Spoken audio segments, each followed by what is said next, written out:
જય વાઘેશ્વરી માં મમ્મી કિચનમાં તમારું સ્વાગત છે। આજે આપણે ચોખાના લોટની મમરી બનાવવાના છે। મમરી માટે આ તપેલી ભરીને મેં લોટ લીધો છે। હવે આ લોટ છે તે આપણે ચાળી લઈએ। જો આ તપેલી પરફેક્ટ માપ સાથે આપણે બનાવીએ, પરફેક્ટ માપ સાથે।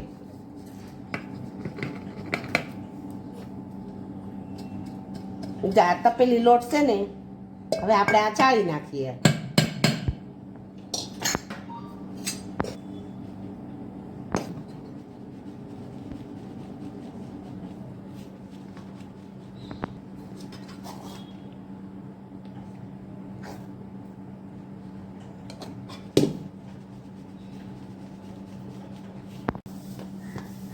હવે આપણે આ લોટ ચાળી નાખ્યો છે। હવે તેના માટે આપણે પાપડીઓ ખારો,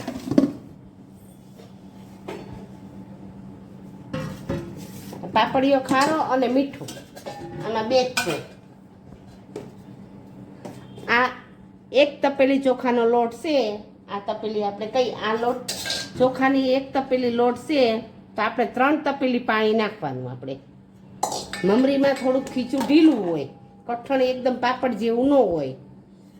હવે આપણે સ્વાદ અનુસાર મીઠું 1.5 ચમચી જેટલું મીઠું નાખીએ અને પાપડીઓ ખારો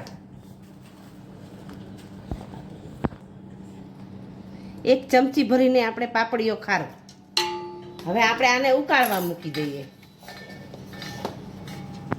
અડધુંથી ઓછું પાણી થઈ જાય ને, 2 તપેલી જેવું પાણી રહે ને ત્યારે આપણે લોટ એડ કરવાનો, પછી ત્યારે આપણે જીરું નાખવાનું, એટલે એકદમ પીળું ન થઈ જાય ખીચું। અત્યારે નહીં, આપણે લોટ નાખવાનો ટાઈમ થાય ત્યારે આપણે આખું જીરું એડ કરવાનું। અને 15 મિનિટ ઉકાળવા મૂકી દઈએ, 15 થી 20 મિનિટ। આપણે પાણી ઉકળી ગયું છે। હવે લોટ નાખવાનો ટાઈમ થઈ ગયો છે। આપણે હવે 1 ચમચી ભરીને આપણે જીરું એડ કરી દઈએ।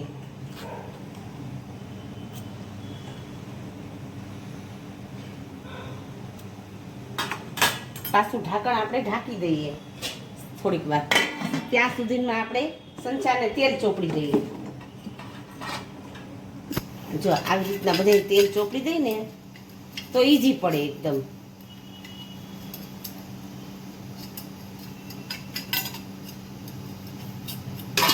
બે સંચા લઈ એટલે હટ દઈને થઈ જાય એકદમ।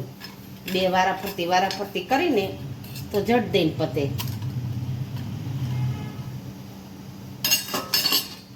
સંચાનું કામ પતી ગયું છે। હવે આપણે લોટ એડ કરી દઈએ। પાણી પણ ઉકળી ગયું છે, પણ આપણે પહેલા થોડુંક પાણી કાઢી નાખીએ। થોડુંક પાણી કાઢી નાખીને જરૂર લાગે ને તો પછી ઉપર નાખવું હોય તો નાખી શકાય। ઉકળેલું પાણી હોય ને, હવે આપણે લોટ એડ કરી નાખીએ।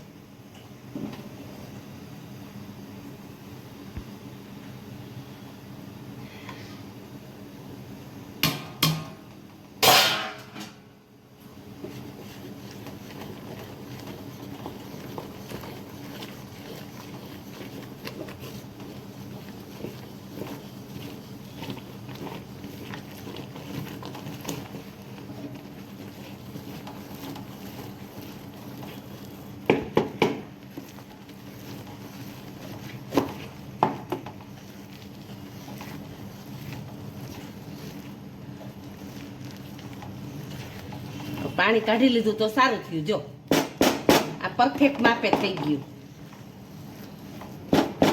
ગાંઠા પણ બિલકુલ નથી પડ્યા। હવે આપણે તપેલું છે હેઠું ઉતારી નાખીએ, પછી આપણે હલાવીએ।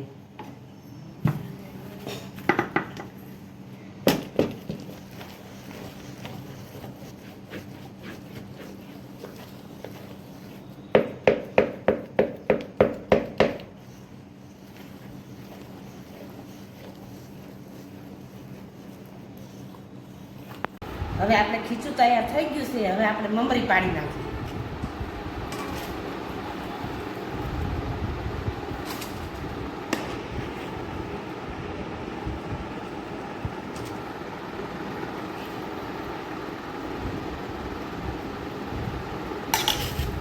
એક પાવડું 2 પાવડા જેવું તેલ લઈને આપણે ચમચા વડે થોડુંક ટૂંપી નાખીએ।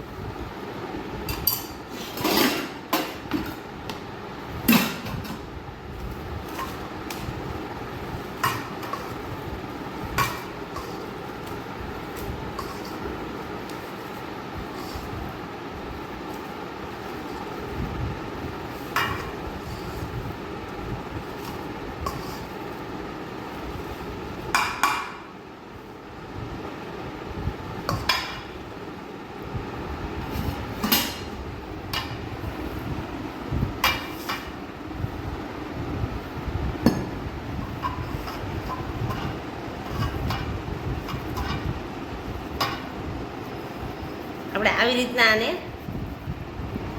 કરી નાખીએ.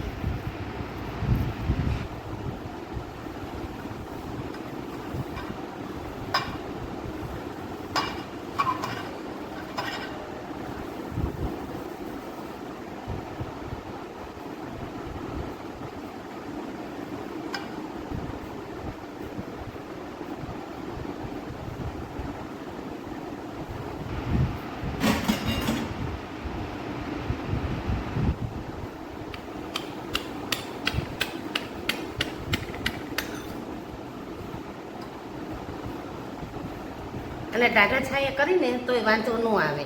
અહીં જે કરી નાખીને અંદર પંખામાં રાખવાની અને પછી સવાર તડકો પડે ને ત્યારે કરી નાખવાની, ફૂકી દેવાની તડકે. 2 તડકા ખવડાવી ત્યાં સરસ થઈ જાય મજાની.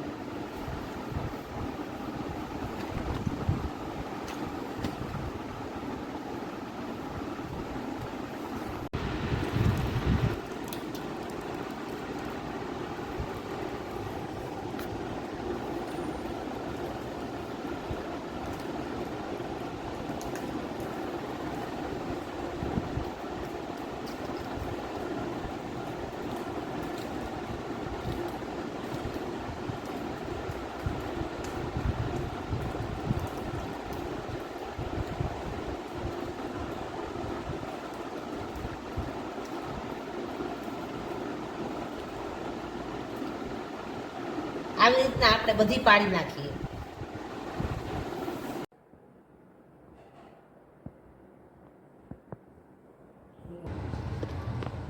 હવે આપણે આને ટાઢા છાંયે સૂકવી હતી.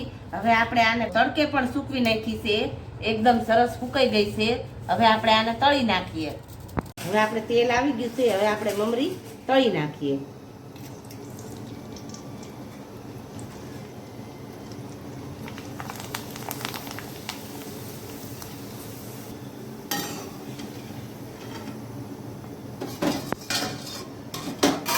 આને સ્ટોર કરી શકાય. તમારે આને 12 મહિના સુધી સારી રહે.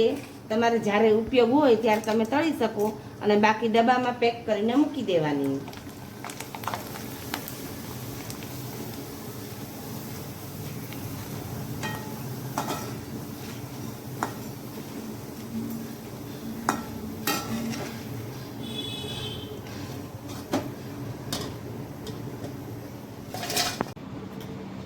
હવે આપણે મમરી તળાઈ ગઈ છે બધી. તે મમરી આપણી સરસ મજાની તળાઈ ગઈ છે. જો એકદમ પોચી થઈ છે, કડક નથી થઈ બિલકુલ. જો મમરીનું ખીચું છે ને થોડુંક ઢીલું રાખીને એટલે સરસ મજાની પોચી થાય. જો તમને અમારી રેસીપી પસંદ આવી હોય તો અમારી ચેનલને તમે સબસ્ક્રાઈબ કરજો.